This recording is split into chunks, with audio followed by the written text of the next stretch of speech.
Welcome back. All right, so it's super late. Just got back from seeing Ant-Man and the Wasp, Ant-Man and the Wasp, Quantumania. I think that is the title. It's not Ant-Man 3 for damn sure. So we're gonna do a quick fire spoiler-free review, and then there's going to be a spoiler review. This review is going to also be a little bit of me bitching, not about the movie, but basically about like the reviews that I was reading online when I came home and I was doing my review.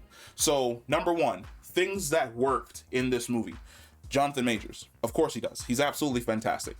He's dope as hell as Kang. He's menacing as Kang. He eats up and chews up every single scene that he is in this movie. You feel that he is dangerous. Every time he is on screen, it feels like he is one itch away, one scratch away from just completely losing his composure and nuking every single person in front of him to get what he wants. That is great. Other individuals that are super great in this movie, we've got Michelle Pfeiffer and Michael Douglas. Fantastic.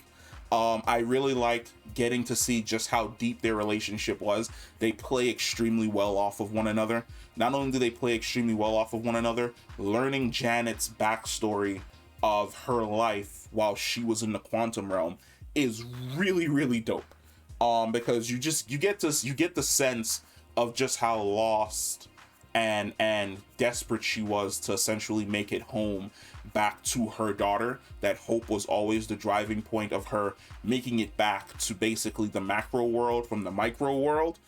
But then you also get the idea of why she was stuck down there for so long, and exactly how her and Kang are kind of intertwined into this like really, really weird relationship that they have. Paul Rudd, Evangeline, Lilly, once again, they do really, really well playing off of one another. I like the fact that it always felt like, I would say from Ant-Man and the Wasp, that they were kind of in a relationship, but not kind of in a relationship.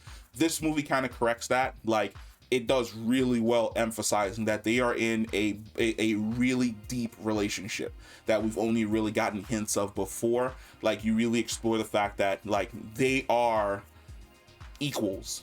Like, they are partners, not only romantically, but also on the superhero side of things, where they have each other's backs and they know that they can rely on each other. It's super dope watching them both fight, because it's I'm thinking of Marvel vs. Capcom 3, where like you have two characters that have like a really, really high synergy, where like when they fight, Janet may grab him and Hope may grab him and like toss him forward, but then he does like a thing that causes her to come out from like the blind spot to hit an enemy from behind, things along those lines.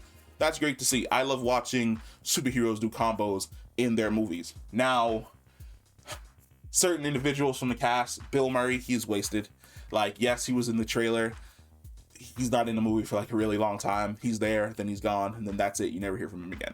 That kind of that super sucked, because I really wanted to see more from his character. MODOK is in this movie. If you read the leaks, you know his backstory.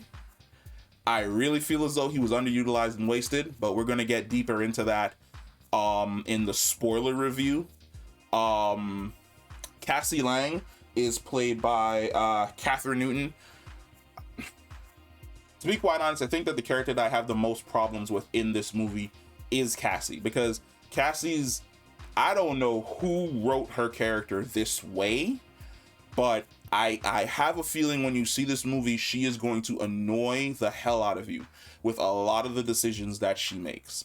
And then a lot of like the arguments that she gets into with Scott, where it's just like, I don't know.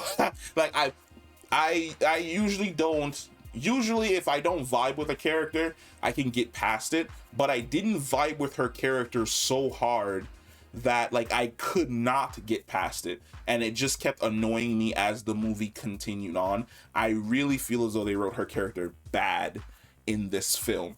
And like I've said before, I've always, from the beginning when she was cast as Cassie, I said that Marvel basically did Emma Furman dirty when they basically like kicked her to the curb and then brought in a more well-known face to play Cassie. for this movie, you really didn't have to do that, because like I said, Kathryn Newton, don't want to mess up her name, she's really going to go into this and come out of this where she's probably going to be the one that's going to be taking the brunt of the flames in regards to this film, where people are just going to be like, yeah, didn't really like the character, like didn't like the direction you chose to take the character in, didn't like how you basically wrote her lines, her relationship with Scott.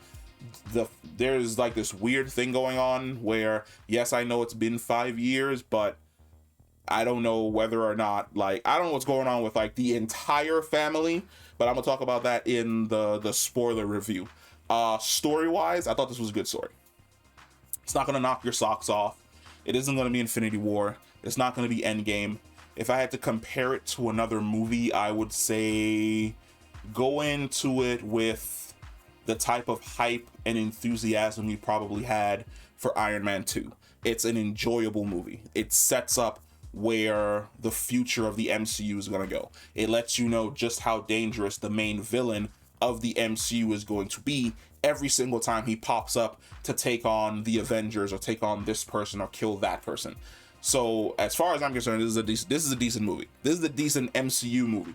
The Rotten Tomatoes scores that are giving it like 1 out of 5, saying it's like the worst MCU movie ever. It's not. Is there a lot of CGI? Absolutely.